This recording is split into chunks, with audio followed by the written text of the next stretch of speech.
తెలంగాణలోని లక్షలాది మంది యువతని రెచ్చగొట్టి తెలంగాణలో ఆనాడు అప్పుడున్న కేసీఆర్ గారి ప్రభుత్వం మీకు ఉద్యోగాలు ఇవ్వలేదని, నోటిఫికేషన్లు ఇవ్వలేదని, పరీక్షలు సరిగా నిర్వహించలేకపోతున్నదని, అసమర్థ ప్రభుత్వం అని అవాకులు చెవాకులు పేలి తెలంగాణ యువత మనసు ఖరాబు చేసి తమ రాజకీయ నిరుద్యోగాన్ని తీర్చుకోవడానికి ఆనాడు రాహుల్ గాంధీ గారు, అదేవిధంగా రేవంత్ రెడ్డి గారు, ఈ ఇద్దరు రాజకీయ నిరుద్యోగులు కూడా తెలంగాణలోని యువతని, తెలంగాణలోని నిరుద్యోగుల్ని రెచ్చగొట్టి ఆనాడు ఎన్నో రకాల ఆశల వాతావరణాన్ని కల్పించే ప్రయత్నం చేసినారు. పుంకాను పుంకాలుగా పేజీలకు పేజీల నిండా మేము రాగానే 2 లక్షల ఉద్యోగాలు మొదటి సంవత్సరంలోనే మేము నింపుతాము, ప్రభుత్వ ఉద్యోగాలు 2 లక్షల కొలువులు ఇస్తామని చెప్పి పత్రికల్లో full page ads, job calendar అని చెప్పి తేదీలతో సహా ఏ పోస్టుకు ఏ రోజు మేము నోటిఫికేషన్ ఇస్తామని చెప్పి మొత్తం జాబ్ క్యాలెండర్నే నమ్మదగే విధంగా నమ్మబలుకుతూ పుంకాన్ పుంకాలుగా ఫుల్ పేజ్ యాడ్స్ ఇచ్చినారు. ఈరోజు మొదటి సంవత్సరంలో 2 లక్షల ఉద్యోగాలు ఇస్తామని చెప్పిన కాంగ్రెస్ పార్టీ తమ ఉద్యోగాలు అయితే తెచ్చుకున్నారు. ఇద్దరు రాజకీయ నిరుద్యోగులు, ఒక ఆయననేమో ముఖ్యమంత్రి అయిండు, మరొక ఆయననేమో జాతీయ స్థాయిలో ప్రధాన ప్రతిపక్ష నాయకుడు అయిండు. కానీ తెలంగాణలో ఇస్తానన్న 2 లక్షల ఉద్యోగాలు మాత్రం ఇంతవరకు అతి లేదు, గతి లేదు. ముఖ్యంగా ఒక్క నోటిఫికేషన్ కూడా ఈరోజు వరకు 7 నెలల్లో ప్రభుత్వం ఇవ్వలేదు. ఒక ఉద్యోగం ఇవ్వాలంటే మొదలు నోటిఫికేషన్ ఇవ్వాలి, ఆ తర్వాత పరీక్ష పెట్టాలి, ఆ తర్వాత అవసరమైతే ఇంటర్వ్యూ, ఆ తర్వాత ఎంపిక. కానీ ఈరోజు వరకు ఈ కొత్త ప్రభుత్వం వచ్చిన తర్వాత, కాంగ్రెస్ ప్రభుత్వం వచ్చిన తర్వాత ఒక్కటంటే ఒక్క నోటిఫికేషన్ కానీ, ఒక్కటంటే ఒక జాబ్ కానీ ఇయ్యని మాట వాస్తవం. ఒక్క ఉద్యోగం కూడా ఈరోజు వరకు ఈ ప్రభుత్వం ఇవ్వలేదు. ఇవాళ అశోక్ నగర్లో, దిల్సుఖ్ నగర్లో, అదేవిధంగా ఉస్మానియా యూనివర్సిటీలో పిల్లలు అడుగుతున్నది ఏంది? మీరు చెప్పిన మాటనే కదా, 2 లక్షల ఉద్యోగాల సంగతి ఏంది అని అడుగుతున్నారు. ఒక్క నోటిఫికేషన్ ఎందుకు ఇవ్వలేదని అడుగుతున్నారు. జాబ్ క్యాలెండర్ ఏమైంది అని అడుగుతున్నారు. గ్రూప్ 2, గ్రూప్ 3లో పోస్టులు పెంచుతామన్నారు, దాని సంగతి ఏంది అని అడుగుతున్నారు. మెగా డిఎస్సి అన్నారు కదా మీరు మొదటి క్యాబినెట్లోనే, ఏమైంది మెగా డిఎస్సి? మీరే చెప్తారు కదా 21,000 ఉద్యోగాలు, 50,000 ఉద్యోగాలని, ఏవి మరి డిఎస్సిలోని ఆ ఉద్యోగాలని చెప్పి పిల్లలు అడుగుతుంటే వారి మీద ఈరోజు మీరు మాట్లాడుతున్న విధానం, ఒక ముఖ్యమంత్రి స్థాయిలో ఉండి ఇంత దౌర్భాగ్యంగా, ఇంత దివాలా కోరుతనంతో మాట్లాడిన మొట్టమొదటి ముఖ్యమంత్రి రేవంత్ రెడ్డి.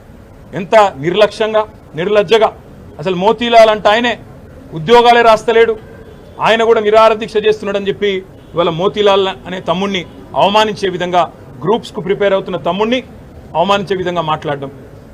ఎవరినైతే ఏ కోచింగ్ సెంటర్లను ఆలంబనగా చేసుకొని అశోక్ నగర్కి నువ్వు మీ రాహుల్ గాంధీ పోయి 2 ఉద్యోగాలు సంపాదించుకున్నారో, ఇవాళ అక్కడ కోచింగ్ సెంటర్లు నడుపుతున్న యువతని, అశోక్ కావచ్చు, రియాజ్ కావచ్చు, మరొకరు కావచ్చు, ఆ కోచింగ్ సెంటర్ల నిర్వాహకులందరినీ అవమానించే విధంగా 150 కోట్లు, 100 కోట్లు సంపాదించడానికి పరీక్షల పోస్ట్ పోన్మెంట్ అడుగుతున్నారు. వాళ్ళ కోసం, వాళ్ళ స్వలాభం కోసం పాకులాడుతున్నారని చెప్పి వాళ్ళను అవమానించే విధంగా మాట్లాడడం. అందుకే ఇవాళ తెలంగాణ యువత బగ్గుమంటున్నది. ఎన్నో ఆశలతో కాంగ్రెస్ ప్రభుత్వం 2 లక్షల ఉద్యోగాలు మొదటి సంవత్సరంలో ఇస్తుందని చెప్పి ఏ యువతనైతే మమ్మల్ని దించి మిమ్మల్ని గద్దెనెక్కించిందో ఈరోజు అదే యువత నిన్ను ప్రశ్నిస్తున్నది. రేవంత్ రెడ్డికి అందుకే చెప్తా ఉన్నాం, 7 నెలలు అయిపోయింది, 8వ నెలలో నీ ప్రభుత్వం అడుగుపెట్టింది. ఈ 8 నెలల్లో ఒక్క నోటిఫికేషన్ ఇవ్వలేదు. మరి మిగతా 4 నెలల్లో ఎట్లా ఇస్తావు 2 లక్షల ఉద్యోగాలకు నోటిఫికేషన్లు? ఎట్లా ఇస్తావు 2 లక్షల ఉద్యోగాలు? జవాబు చెప్పాలని చెప్పి నేను రేవంత్ రెడ్డి గారిని డిమాండ్ చేస్తా ఉన్నా. మిమ్మల్ని వదిలిపెట్టాం, శాసనసభలో నిలదీస్తాం, క్షేత్రంలో నిలదీస్తాం. ఏ పిల్లలనైతే నువ్వు మోసం చేసినావో ఆ పిల్లలకు మేము అండగా ఉంటాం. తప్పకుండా ఆ పిల్లలతో ఐక్యంగా కొట్లాడతాం. ఇది ఏదో 2 రాజకీయ ఉద్యోగాలకు సంబంధించిన పంచాయతీ కాదు, లక్షలాది మంది తెలంగాణ యువతకు వారి భవిష్యత్తుకు సంబంధించిన అంశం. కాబట్టి ముఖ్యమంత్రి గారు ఇకనైనా బేషజాలకు పోకుండా, అనవసరపు ప్రెస్టేజ్కు, ఫాల్స్ ప్రెస్టేజ్కి పోకుండా, ఈగోకి పోకుండా అహంకారం తగ్గించుకొని ఇవాళ కండకావరంతో మాట్లాడే విధానాన్ని తగ్గించుకొని ఆ పిల్లలకు క్షమాపణ చెప్పి 2 లక్షల ఉద్యోగాలు ఇస్తానన్న మాట నిలబెట్టుకునే దిశగా వెంటనే నోటిఫికేషన్లు ఇవ్వాలని, వెంటనే ఆ ప్రక్రియ ప్రారంభించాలని వారు డిమాండ్ చేస్తున్న విధంగా గ్రూప్ 2, గ్రూప్ 3లో పోస్టుల సంఖ్య పెంచాలని, అదేవిధంగా డిఎస్సి విషయంలో కూడా మీరే ఏదైతే మాట చెప్పారో ఆ మాటను నిలుపుకోవాలని ఆనాడు మీరే చెప్పారు ప్రతిపక్ష నాయకుడిగా 21,000 ఉద్యోగాలు ఉన్నాయని చెప్పినారు.